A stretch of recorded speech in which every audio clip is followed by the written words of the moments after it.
আজকে তৈরি করে দেখাবো বাবুর্চির রেসিপিতে গরুর মাংসের জালি কাবাব।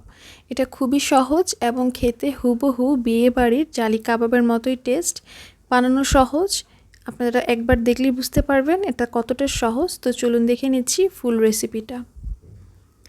এটা তৈরি করার জন্য আমি এখানে নিয়ে নিলাম 1 কাপ গরুর মাংসের কিমা এবং হাফ কাপ ব্রেড ক্রাম।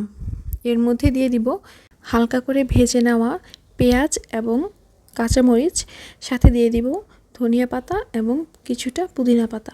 পুদিনা পাতাটা অবশ্যই দেওয়ার চেষ্টা করবেন।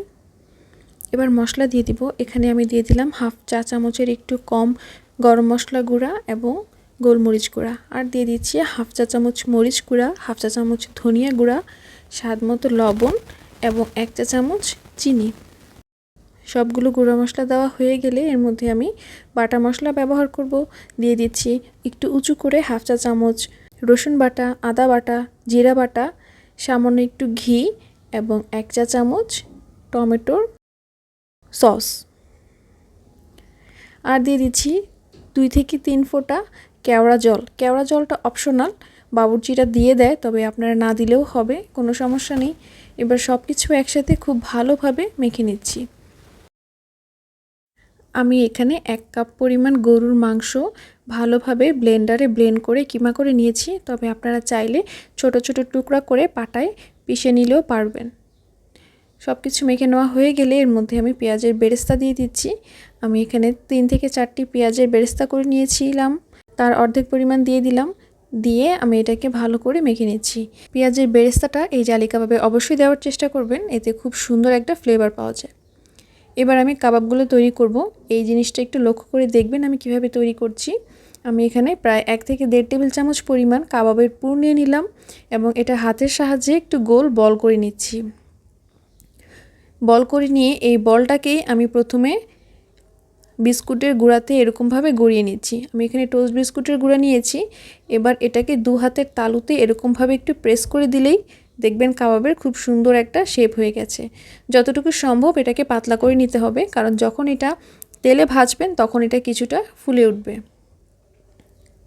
হয়ে গেছে। আমি আপনাদের সুবিধার্থে আরেকটি তৈরি করে দেখাচ্ছি। আমি যতটুকু পরিমাণ কাবাব তৈরি করতে চাই সেই পরিমাণে কাবাব নিয়ে নিলাম। নিয়ে এটাকে আমি প্রথমে গোল বল করে নিব, তারপরে এখানে বিস্কুটের গুঁড়ায় গড়িয়ে নিচ্ছি। বাবুর্চিরা এখানে সম্পূর্ণটা বিস্কুটের গুঁড়ায় দেয়, আপনারা চাইলে শুধু বিস্কুটের গুঁড়ো দিতে পারেন কিংবা ব্রেড ক্রাম্বও ব্যবহার করতে পারেন।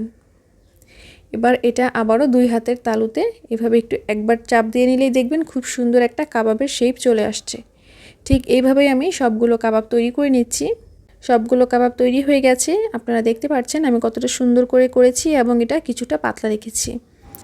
আপনারা কাবাবটা ফ্রোজেন করতে চাইলে ঠিক এই পর্যায়ে এসে এটা ডিপ ফ্রিজে একটি এয়ারটাইট বক্সে ভরে ফ্রোজেন করতে পারবেন। এবার আমি একটি বাটিতে সামান্য একটু লবণ দিয়ে একটি ডিম ফেটিয়ে নিয়েছি।